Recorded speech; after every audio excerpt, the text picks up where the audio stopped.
सबको जय मसीह की। आज के इस मनन चिंतन के समय में जब हम परमेश्वर के वचन पर मनन चिंतन करते हैं, मैं आपका फिर से एक और बार स्वागत करता हूं और परमेश्वर में ये आशा करता हूं, विश्वास रखता हूं कि इस वचन के साथ बिताए गए समय में, जिसमें हम पवित्र आत्मा की अगुवाई में वचन के परिपूर्णता हासिल करते हैं, हम परमेश्वर के उस वचन से रूबरू होंगे। ये वचन हमें सिखाएगा, समझाएगा, हमारे जीवन के लिए एक आशीष का कारण बनेगा। आइए इससे पहले कि हम वचन में जाएं, अपने सरों को झुकाएंगे, प्रार्थना मांगे। महान जीवित सामर्थी परमेश्वर, इस जगत के सृष्टिकर्ता प्रभु, हम सबके बनाने वाले ईश्वर प्रभु, हम हृदय से आपका धन्यवाद अर्पित करते हैं आपकी तमाम आशीषों के लिए, तमाम बरकतों के लिए, इस जीवन के लिए जो आपकी ओर से हमको मिला है। और प्रभु परमेश्वर, धन्यवाद अर्पित करते हैं कि आपने अपने उस विशेष अनुग्रह में हम सबको प्रभु ये मौका दिया है कि हम आपके चरणों में और ज़्यादा समय व्यतीत करें, आपके साथ संगति करें।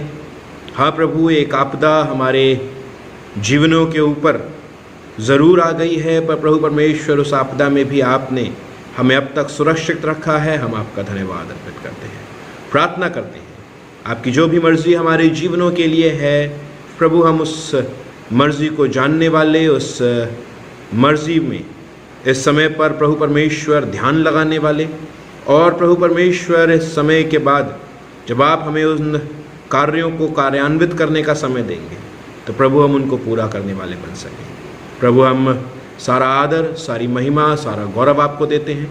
विशेष रूप से प्रभु, जब हम आज वचन पर मनन चिंतन करते हैं और प्रभु परमेश्वर आगे बढ़कर अब उत्पत्ति उसके 11वें अध्याय में उस टावर ऑफ बाबेल को देखते हैं, बाबेल की मीनार को प्रभु होने पाए कि हम उस मीनार की उन बातों से समझने वाले, सीखने वाले और अपने जीवनों को प्रभु परमेश्वर आपकी नज़दीकी में लाने वाले बन सकें।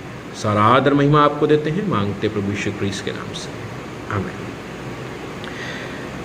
परमेश्वर में प्रिय भाइयों और बहनों, हम अपनी बाइबलों को खोलेंगे उत्पत्ति की पुस्तक, उसके 11वें अध्याय, क्योंकि हमने नूह के जीवन के विषय में बहुत सारी बातों को सुना और देखा किस प्रकार से उसने अपने जीवन में उन सब बातों को पूरा किया। हमने देखा था कि किस प्रकार से उसका चुनाव होता है, हमने देखा कि किस प्रकार से वो स्ट्रगल्स के साथ अपने उस कार्य को पूरा करता है, और उसके बाद हमने उसकी थैंक्स गिविंग को भी देखा कि किस प्रकार से वो अपने धन्यवादी को अर्पित करता है।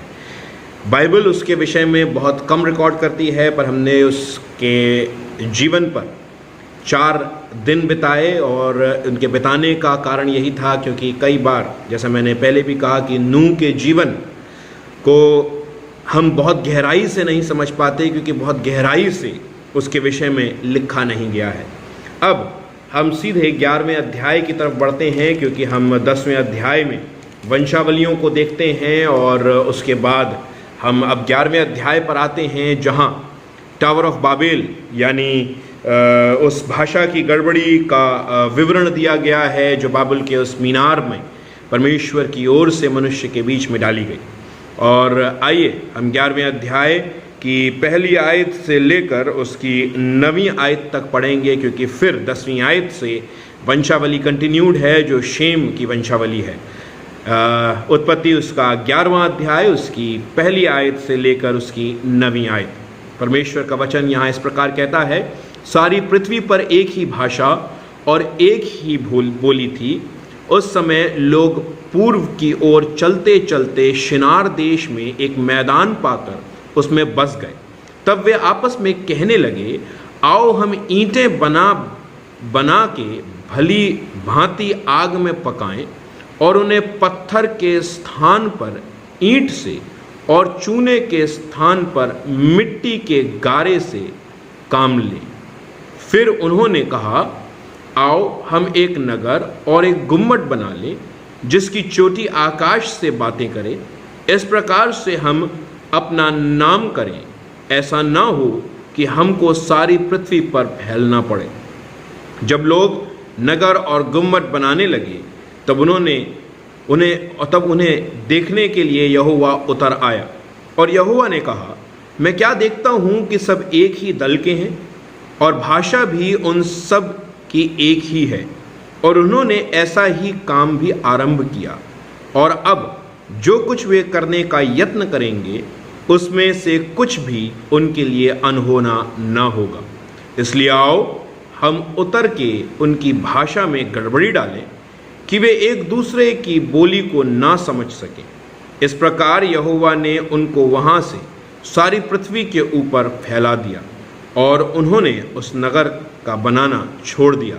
इस कारण उस नगर का नाम बेबीलोन पड़ा, क्योंकि सारी पृथ्वी की भाषा में जो गड़बड़ी है वो यहोवा ने वहीं डाली, और वहीं से यहोवा ने मनुष्यों को सारी पृथ्वी के ऊपर फैला दिया। ये परमेश्वर का वचन है। परमेश्वर का धन्यवाद हो। मसीह में प्रिय भाइयों और बहनों, हम आज टावर ऑफ बाबेल पर अपने मनन चिंतन को करेंगे, और विशेष रूप से हम उस बात को देखेंगे कि किस प्रकार मनुष्य अपने उस दुष्टता में जिसके कारण मनुष्य का नाश करने की परमेश्वर ने ठानी, और मनुष्य और इस सारी पृथ्वी को उसने उसका विनाश किया। नूह का चयन करके उसने एक रेमिनेंट को, एक हिस्से को बचाया, और अब वापस से वही चीज़ें हो रही हैं जहां हम देखते हैं कि मनुष्य फिर अपने उसी चाल चलन में आगे बढ़ रहा है। अगर आप ध्यान दें तो पहली आयत कहती है सारी पृथ्वी पर एक ही भाषा और एक ही बोली थी। अब 11वें अध्याय और 10वें अध्याय में थोड़ा सा कॉन्ट्रडिक्शन है, क्योंकि 10वें अध्याय को अगर आप देखेंगे तो वहाँ नूह की वंशावली दी हुई है, और नूह की वंशावली के अनुसार अगर आप ध्यान दें तो वहाँ आपको 20वीं आयत मिलेगी जो इस प्रकार कहती है, हाम के वंश में ये ही हुए और ये भिन्न भिन्न कुलों, भाषाओं, देशों और जातियों के अनुसार अलग अलग हो गए। यानी अब अगर आप उसके ऊपर थोड़ा सा जाएं और देखें तो कनान के वंश में उसका जेठा पुत्र सिदोन, ये एक देश का नाम है। हित्ती, ये भी एक ट्राइब का नाम है। यबूसी, एमोरी, हिब्बी, अर्की, सीनी, सामरी, हमाती, कनानी, ये सब ट्राइब्स के नाम हैं। और इसके ऊपर अगर आप देखें तो आपको 6वें आयत में हाम के पुत्रों में कूश, मिस्र, फूत, कनान और हवीला, सबाता, रामा, सबूत का, ये सारे शब्द आपको वहाँ मिल रहे हैं। और इन सब शब्दों के अनुसार हम सब जानते हैं कि ये कहीं ना कहीं अलग अलग देश बनकर तैयार हुए। अब जब 20वीं आयत यहाँ रिकॉर्ड कर रही है कि अलग अलग भाषा के अनुसार ये अलग अलग हो गए, और उसके बाद क्रोनोलॉजी में अगर हम आएँ तो 11वें अध्याय में हम ये देख रहे हैं कि एक ही भाषा और एक ही बोली थी, तो कहीं एक कॉन्ट्रडिक्शन हमको देखने को मिलता है। और कहीं ना कहीं ऐसा लगता है कि इनकी क्रोनोलॉजी जो है या इनका जो सीक्वेंसिंग है वो ठीक प्रकार से नहीं है। इसलिए अगर आप ध्यान दें 11वें अध्याय की 10वीं आयत में वंशावली फिर शुरू हो जाती है शेम की, क्योंकि शेम, हेम, यापेत, इन 3 पुत्रों की वंशावली दी गई है और नूह की वंशावली दी गई है। और कहीं ना कहीं 11वें अध्याय की पहली आयत से लेकर 9वीं आयत इन वंशावलियों के बीच में फंसी हुई है। इसकी क्रोनोलॉजी सही प्रकार से 10वें अध्याय में इसके पहले होनी चाहिए थी, क्योंकि नूह के वंश में या नूह के वंशावली में उसके पुत्रों में अलग अलग देश बनकर तैयार हो गए थे। और वो जो आशीष नूह को दी गई थी, जो एक रिपीटेड आशीष थी, जो आदम को भी दी गई थी, जहाँ आदम को बोला गया था फूलो फलो और इस पृथ्वी पर बढ़ जाओ, वैसे ही आशीष हम देखते हैं कि नूह को भी मिली थी, जहाँ परमेश्वर ने कहा फूलो फलो और इस पृथ्वी पर बढ़ जाओ। और कहीं ना कहीं ये जो समय है 11वां अध्याय पहली आयत से 9वीं आयत, ये नूह की वंशावली और अब्राहम की वंशावली के बीच का समय है।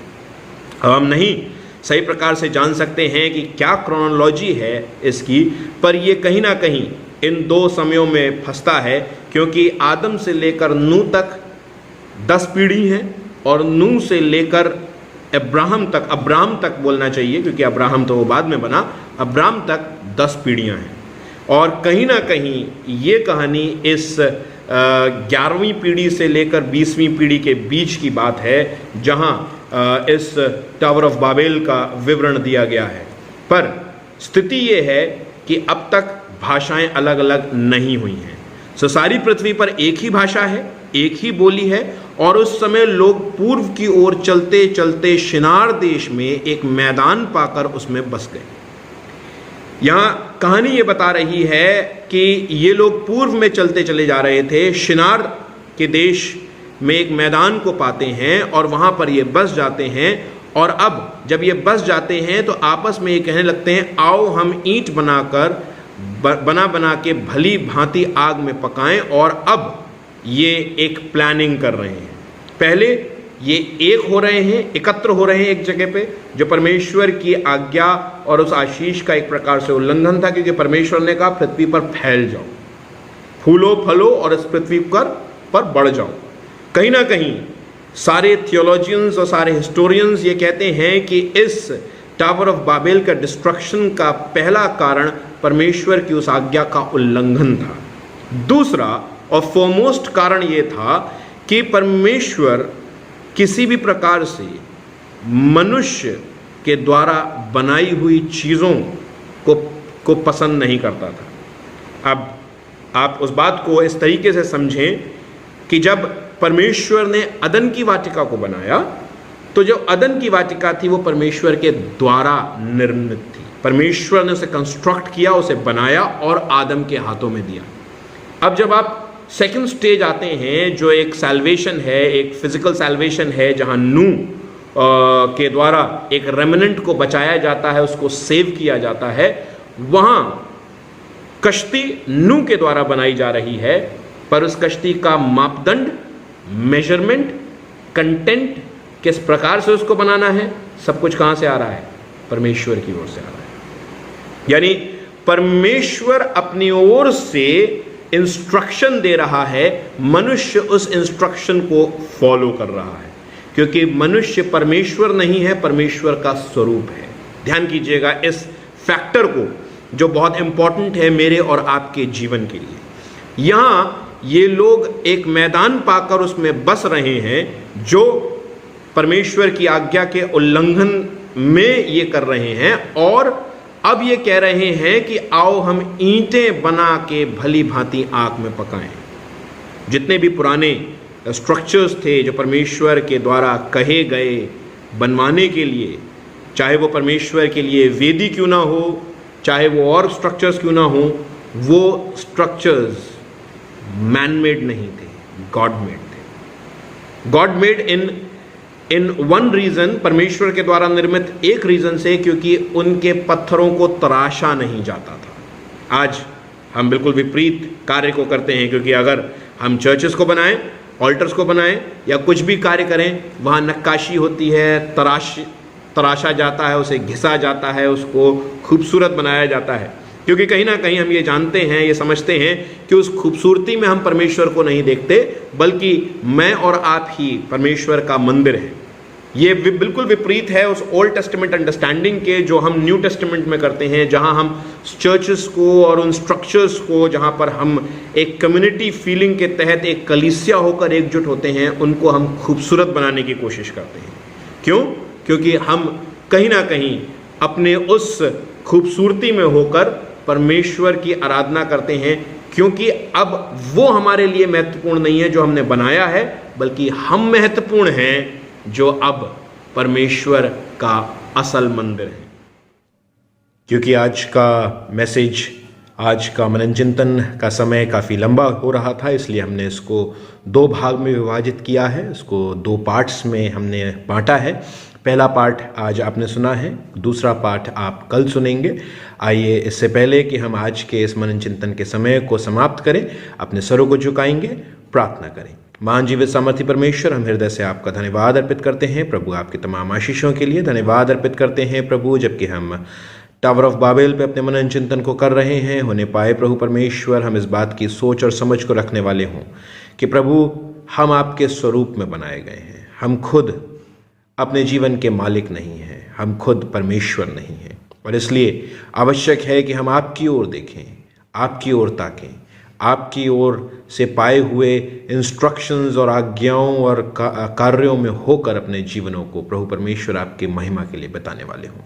आपकी कलीसिया को आपके हाथों में देते हैं, प्रार्थना करते हैं आप उनकी अगुवाई करें, अपनी सामर्थ, अपनी दया, अपने अनुग्रह में प्रभु परमेश्वर ढांपने वाले हों। सारा आदर महिमा आपको देते हैं, प्रार्थना करते हैं इस समय अपने जगत के लिए, अपने देश के लिए, अपने प्रदेश, अपने शहर के लिए। प्रभु आपके अनुग्रह की दृष्टि हम पर हो, मनुष्य जाति पर हो, और प्रभु परमेश्वर हम आपके अनुग्रह को प्राप्त करने वाले हों और इस आपदा को प्रभु परमेश्वर आपकी सामर्थ्य से पार करने वाले हों। सारा आदर महिमा आपको देते हैं, मांगते प्रभु यीशु क्रीस्त के नाम से, आमीन। आए हमारे बाप, तू जो आसमान पर है, तेरा नाम पाक माना जाए, तेरी बादशाहत आए, तेरी मर्जी से आसमान पर होती है, ज़मीन पर भी हो। हमारे रोज़ की रोटी आज हमें बख्श दे, जिस हम स्वर को माफ़ करते हैं तो हमारे कसूरों को माफ़ कर, हमें आजमाइश न पड़ने दे बल्कि बुराई से बचा, क्योंकि बादशाहत, कुदरत, जलाल हमेशा तेरा ही है, आमीन। और हमारे खुदावंद यीशु मसीह का फजल, खुदा बाप की मोहब्बत और रूह पाक की रिफ़ाक़त, शराकत हमें से प्रत्येक के साथ, तमाम विश्वासियों के साथ, विशेष रूप से आपकी कलीसिया के साथ अब से लेकर हमेशा तक होती रहे, आमीन।